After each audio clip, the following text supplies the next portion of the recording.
Lord, I'm just so humbled at the thought that you would use me in this aspect to be able to share the gospel. And I pray that you would do the same with your children tonight. You know, it was just a week ago I was going through, you know, some of the same stuff that, you know, a lot of our college kids have to go through and deal with. And so it's still fresh. It's still, you know, I feel like I'm not 33 but 23 and to be able to relate exactly where our students are at. Grandmother passed away in '08. I came back for the funeral. It was on a Saturday. Sunday morning, we went to a church that we had been hearing about, you know, I had been hearing about for a lot of my family members.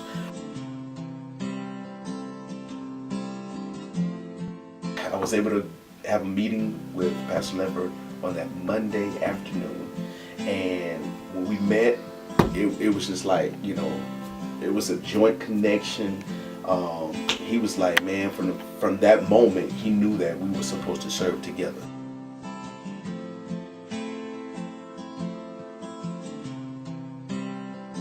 I remember, it's like it was yesterday. One of our kids had, you know, they turned 18, and two of them decided it would be a good idea to take a road trip from Arizona to Vegas. And one fell asleep behind the wheel and got into a horrible accident. It was, I want to say it was like 2 o'clock in the morning I got a call. And so, you know, I had to get up and try to, you know, get myself together first. And then, you know, assess, you know, the situation. You know, we had a prayer vigil, following mourning for him. And me and my wife, I know that a day or two after the situation, we learned about it. We went over to Vegas, and you know, we spent like 2 or 3 days there, just making sure, you know, he was good. His family was coming in from Wyoming, so they, you know, it was going to be a week or 2 weeks before they could get there, and so we were kind of being, you know, parents on that because they're still 18, because technically still, no, actually 17. And number one, the Lord has, you know, my full divided attention.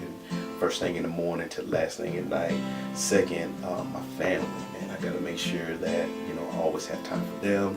And then thirdly, being able to make sure that each student, each, whether it be with the college, high school, middle school, even to the elementary kids, making sure that each student knows that, you know, they are important to us in this ministry. And so, you know, trying to find ways to be able to, you know, highlight that, to make sure that they understand that, man, we love them with a passionate heart, and we want to see the best for them. So, so managing those different things, it is challenging, but you know, we've been able to succeed so far. Right. Yes, this is my beautiful wife, Sabina, my daughter, Sania, my son, Shamar, and we are the S Butlers. Yes.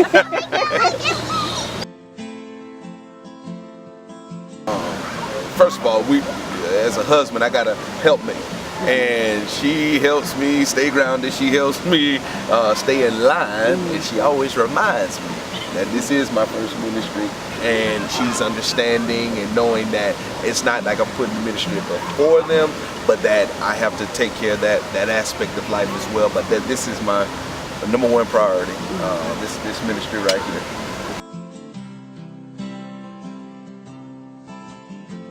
We're at that young stage now, so it's a lot of training. I mean, a lot of training going on. My son, they started out going to a daycare at a church. So all through the week, they're learning scripture, learning Bible verses, and at home, same thing. On weekends, church. So getting grounded, getting a whole lot of scripture, Bible knowledge, understanding, so forth. And then it's the way that we live our lives as parents and what we teach them. But it's just being open and knowing that you're here to serve and things are going to come up. So the best word I like to use is organized chaos. Yeah. Chaotic at times, but at least it's organized. So.